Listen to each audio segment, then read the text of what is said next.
Greetings, nerds. This is SNN Nerd. I'm your host, Sarah Belmont, and with me, as always, is our Mr. Producer, Will Polk. How are you doing tonight, Will? I'm doing very well, Sarah. Happy Thanksgiving. Happy Thanksgiving to you, too. Yeah.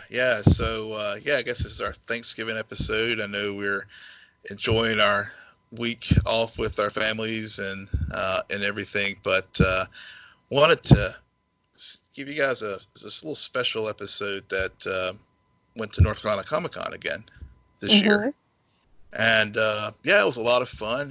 It was a lot of awesome cosplay, and actually for our Teen Titans or Teenage Mutant Ninja Turtle fans, got an opportunity to talk to Greg Cipes, who does the voice of Beast Boy.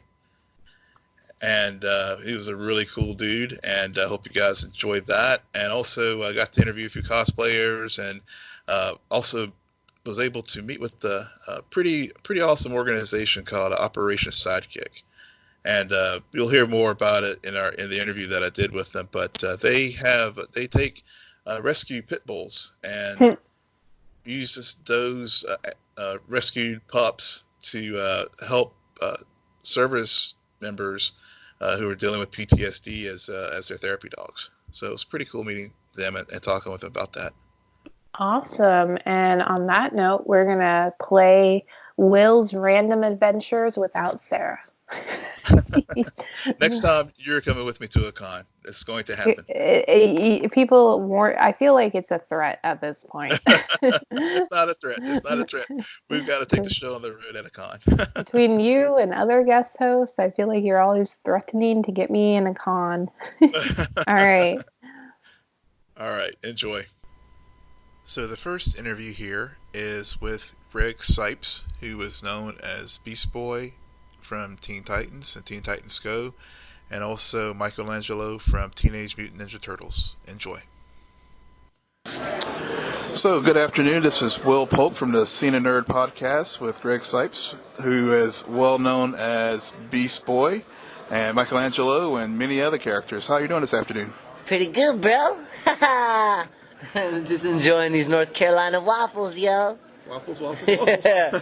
No, it's really a pleasure to be here. It's a great Comic-Con. I love the people in North Carolina, and I love the enthusiasm that the fans have here, and the cosplay is amazing, and it's cool to be here sharing the love that I have of my guru, Wingman G, with everybody. Wingman is my King Chihuahua, and he's the highest form of life on the planet, and he's the real-life Beast Boy. And we've been teaching meditation and just blessing up the people. It's a real pleasure to be here, man. Great, yeah, and it's been fun hearing you in the panels yesterday, talking about how you got into the industry, and so exciting on your meditation session this morning, which was really dope. And so tell us, how did you get into voice acting? Well, I started off as a prank caller, driving around in my dad's camper with my 9 brothers and sisters, messing around with truck drivers, doing different voices. So it all started there. And then I moved to California when I was 19.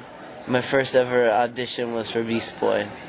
And I saw a picture of Beast Boy and a character description, and I never did the voice ever before my whole life. And out came this little voice, yo! And here I am 20 years later, still playing Beast Boy, and it's the #1 show on Cartoon Network, and I get to have so much fun. And it connects me with all you all, which is the best part of it. That's so cool. Yeah, so you also do Michelangelo, and you also play a character in Ben 10? Yeah, I'm Michelangelo from the Teenage Mutant Ninja Turtles, which is a dream come true. And I'm Kevin 11 on Ben 10, which is also just a really awesome character to play. And I've been playing both of these guys for a long time. Yeah. So whenever we were in your sessions earlier, you were telling the audience about some of the new ventures you have coming up, as far as your own production studio, and also doing a lot of work with animal rescue as well. So I'd like to hear a little bit more about that. Well, I have a new television network. It's called Noise Nest Network, also known as Noise Nest Animation. We're making a lot of new cartoons, and basically we are MTV meets Adult Swim, but when MTV was cool. So the programming is vast as far as there's docu-series, animation, and live action, and scripted and unscripted. It's a lot of fun, and it's all based on just putting groups of really amazing artists together and making stuff. So I'm doing that, and that's starting to roll out now as we speak on the Noise Nest Network, which is like a direct-to-consumer app like Netflix, but it's free TV, so you can watch it for free. Cool. Can you get that like Amazon apps or? Yep, everywhere. Everywhere? And so I'm making a lot of cool new original stuff. I've placed a show over at DreamWorks. I sold the show to DreamWorks. I'm making it right now. I'm developing, and that's all basically channeling the love of that Wingman shares with me, the love of animals on planet Earth, through a whole nother show. Not just through Beast Boy do I get to do it, but through everything that I'm creating right now. I channel the message of unity, love, togetherness, and honoring animals and children in every way, in every possible way I can, through music, animation, TV, movies, all of it. So how did you and Wingman become a buddy couple here? He's an amazing dog. He rescued me.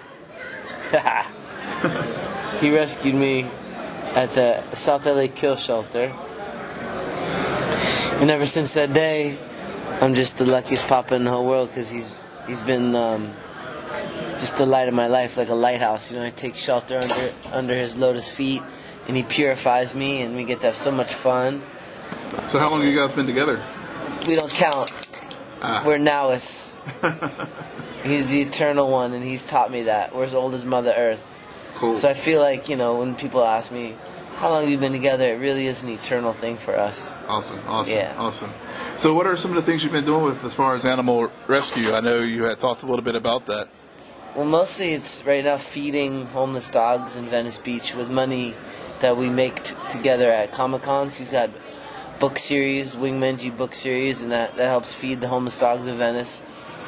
And then we're putting together another level of the charitable organization that Wingman heads up, where we're going to actually be sponsoring humans to take care of dogs, homeless dogs. Basically, houseless people and houseless dogs get to live together and be supported by the community. So I'm raising funds for that now. Very cool. So what new things we can expect for Gar on Teen Titans Go? And I know you're also doing the Young Justice, Series 3 on DC Universe? Yeah. I can't really say much about the new season, but Young Justice is awesome. And I think everybody's going to be really excited once they start seeing clips of the new Season 4 that we're recording right now. Great. Well, thank you so much for your time. We really appreciate it. And anything you want to tell all your fans? Everything you've ever wanted, you'll get it, and you'll receive it in a way you never could have imagined. Better than you could have imagined every time, as long as you know what you want and don't stop. Great. That's it. That's the key to it all. And dog bless you all. Well, thank you so much for your time, and enjoy the rest of the time here in Durham. Thanks, brother. Cool. The next interview is with an organization that I mentioned during our intro called Operation Sidekick. Good afternoon. This is Will Polk again from the SNN Nerd podcast, and with me is Sarah Andreyko with Operation Sidekick.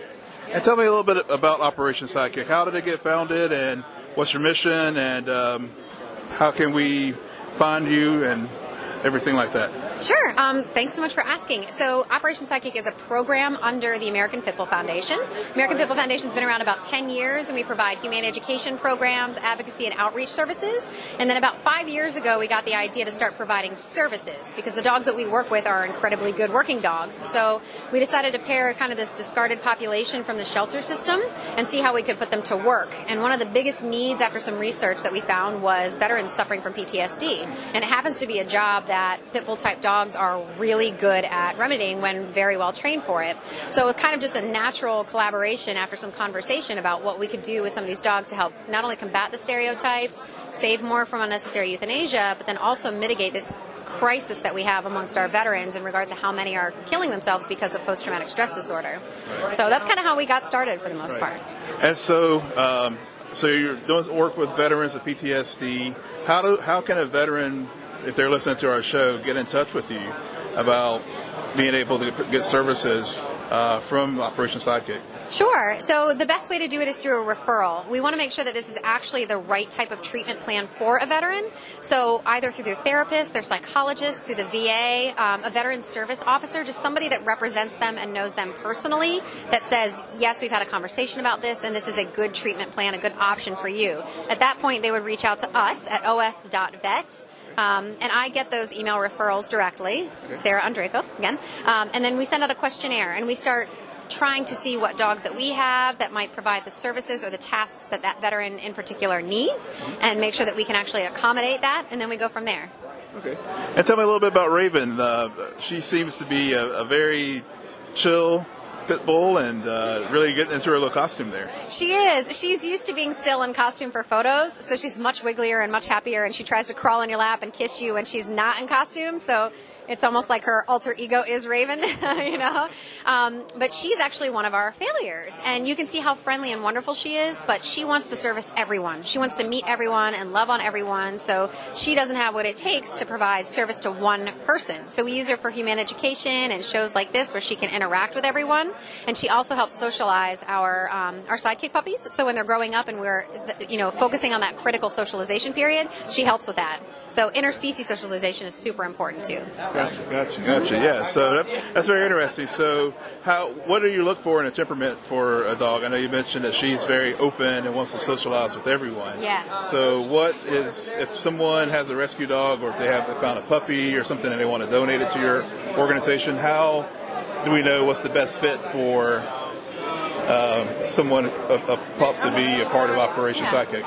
So we don't take any donated dogs. The way that we do it is we pull pregnant females from the shelter, and the temperament of the mother is really important because they are the first impression on the puppy for the first 9 weeks of their life. We rely on the mothers. So temperament-wise, we look for a mom that even though they're in a shelter environment, and that's a stressful environment, that they're handling it well. Like they have a solid temperament, they're not pancaking, they're not afraid, they're not barking, it's not a whole lot of anxiety even in a high-stress environment.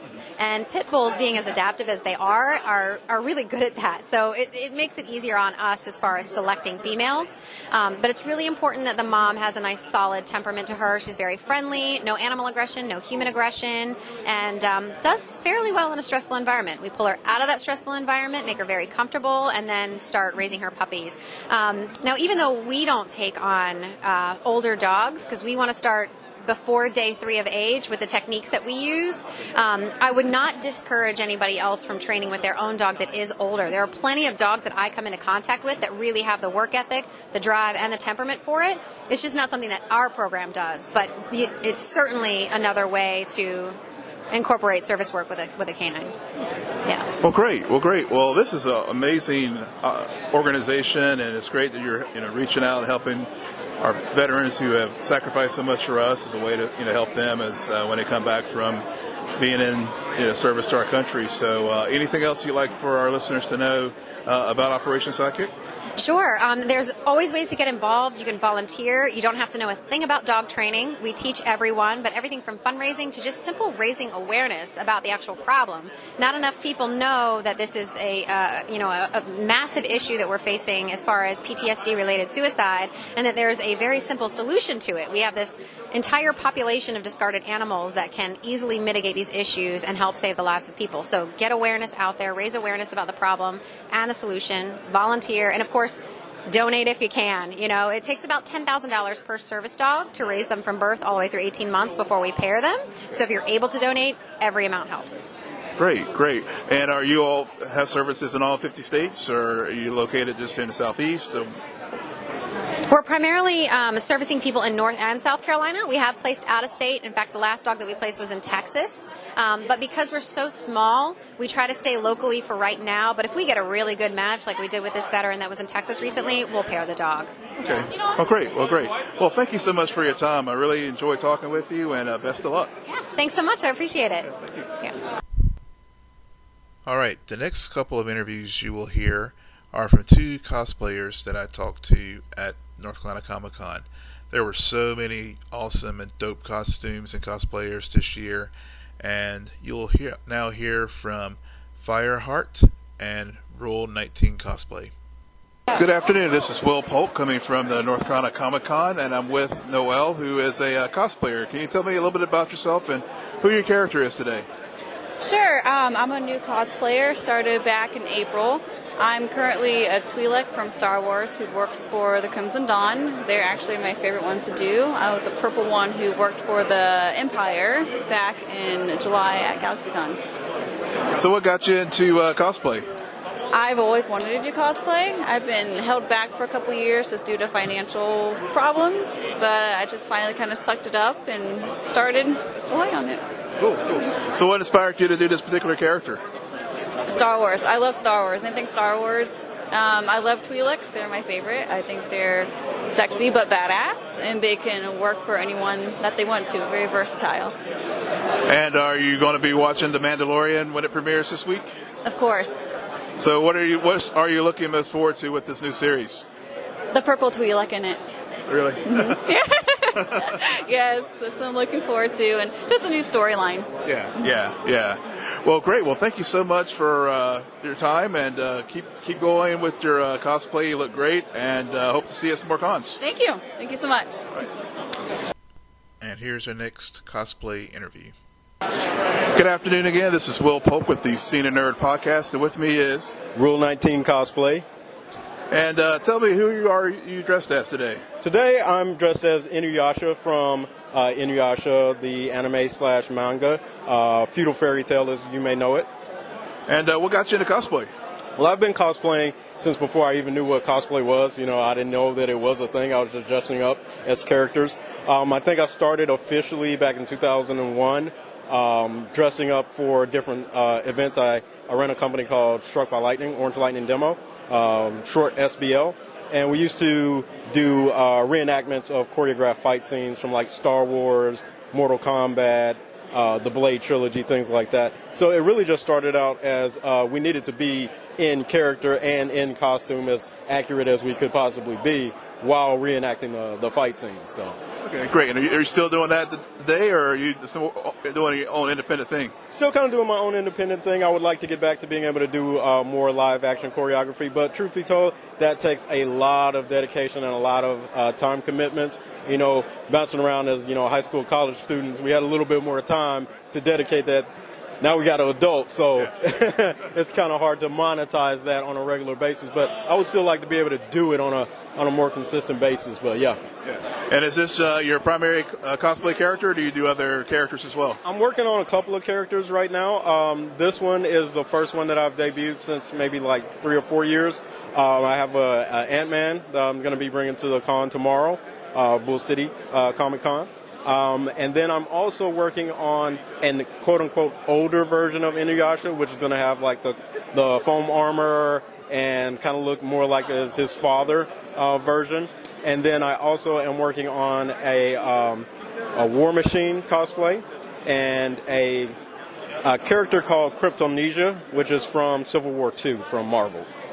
Great. Well, thank you so much for your time, and look forward to seeing your costume tomorrow and in future shows. Thank you so much for interviewing me, and I look forward to talking with you soon.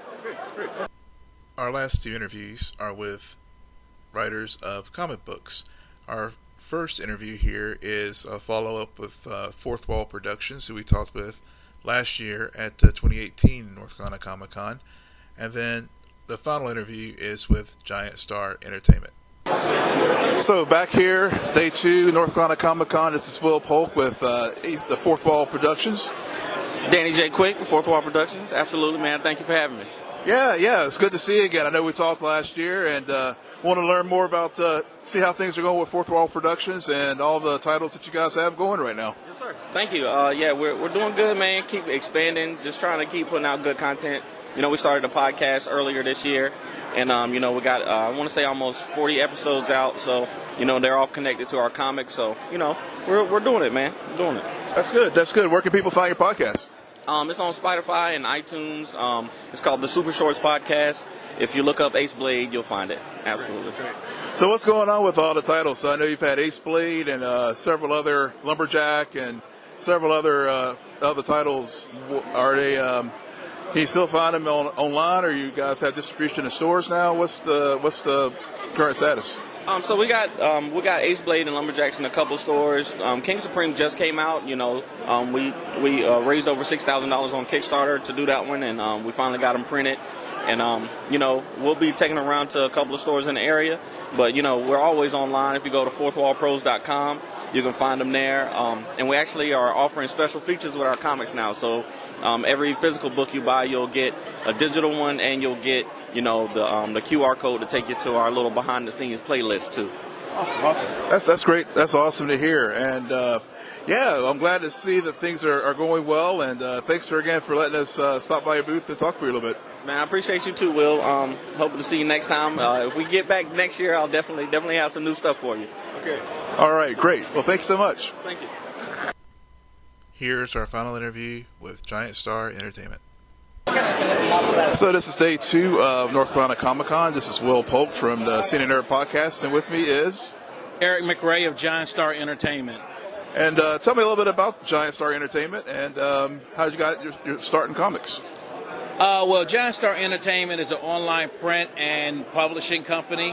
And what we do is all our characters are anthropomorphic. We deal with different genre and theme and homage to different periods in pop culture. So some of our books, like Brother Panda, is a 1970s crime drama. Our book Charm and the Magic Circle is like a 19th century steampunk. We have a contemporary superhero group, superheroes like Darkstone and the Red Wasp. So all of it is really about kind of in the same vibe as almost like the Ninja Turtles, kind of a shout-outs to different things. But all our characters are anthropomorphic, but never make reference to themselves being animals. Cool. So what inspired you to do this? Well, I'm a full-time working artist myself, and I have an art studio in downtown Raleigh. But back in the day, I used to work for a small press comic book company. I've always loved comics since I was a young person. And with the contemporary advent of the internet and also digital downloads and less expensive print on demand, I was able to launch this company on a shoestring budget and been working with some great artists and writers. And we've created a lot of new content. So we've launched and we've done extremely well. Great. Where can we find it? So you said it's the internet-based venture. What platforms are you on? Currently, we're on Facebook, Twitter, and YouTube, and Facebook, YouTube, LinkedIn, and Instagram. And you can contact us at giantstar@gmail.com. We've been really fortunate. The Raleigh News Observer did an article about us in the business section. The WRL News did a story about it, Brother Panda and Giant Star. So we've had a lot of success, and now we're in the process of getting everything up on Comixology, Amazon, and so forth. But collectors are contacting us, and we're shipping directly right now and going through local comic book stores like Ultimate Comics and also Dragon's Lair in Fayetteville, North Carolina. Great. Well, thank you so much for your time. Look forward to reading the books here, and best of luck to you. Well, thank you so much, and I appreciate you taking time to hear our story. And that is it from North Carolina Comicon 2019. We hope you enjoyed this special episode on our podcast. Again, thank you so much, and we're very thankful on this Thanksgiving for your support of our show, and we look forward to continue to bring you great content. We'll be back next week. In the meantime, you can find me on Twitter at Will M. Polk. That's WILLMPOLK. You can find Sarah and tell her to go to a con at SJ Belmont, SJBELMONT. You can follow our crew on Twitter at SNN Nerd. Friend us on Facebook. Follow us on Instagram. But most importantly, rate, subscribe, and comment on Apple Podcasts, SoundCloud, YouTube, and Spotify. With that, good night, geek out, you're welcome.